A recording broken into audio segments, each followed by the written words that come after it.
বিএনপির স্থায়ী কমিটির সদস্য বেগম সেলিমা রহমান বলেছেন, আওয়ামী লীগ সরকার উন্নয়নের নামে কোটি কোটি টাকা লোপাট করেছে। তারা গত ১৬ বছরে নির্বিচারে বহু মানুষকে হত্যা করেছে।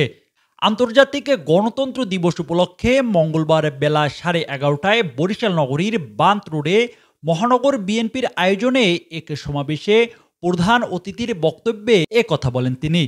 এই শৈব সরকার একের পর এক খুন করে গেছে, নির্বিচারে হত্যা করেছে, কিন্তু কোনোদিন মানুষের বুকের উপর পাড়া দিয়ে উন্নয়নের নামে অপকর্তব্য সৃষ্টি করে কোটি কোটি টাকা পাচার করেছে।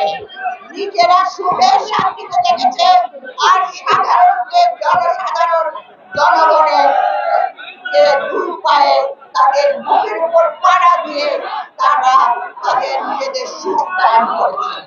সাংস্কৃতিক বিষয়ক মন্ত্রণালয়ের সাবেক এই প্রতিমন্ত্রী আরও বলেন, গত ১৬ বছর ধরে গুম ও হত্যার সঙ্গে যারা জড়িত তাদের বিচারের আওতায় আনা হবে। এছাড়া বিএনপি ক্ষমতায় গেলে জনগণের অধিকার প্রতিষ্ঠা করা হবে বলে মন্তব্য করেন তিনি।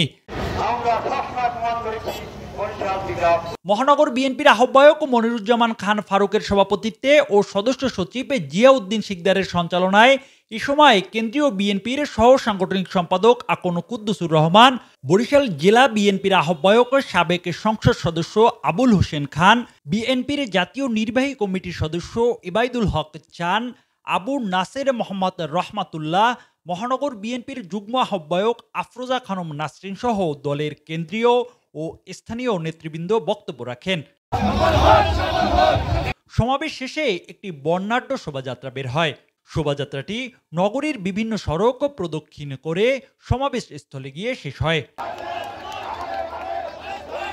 মতবাদ ডিজিটাল, বরিশাল।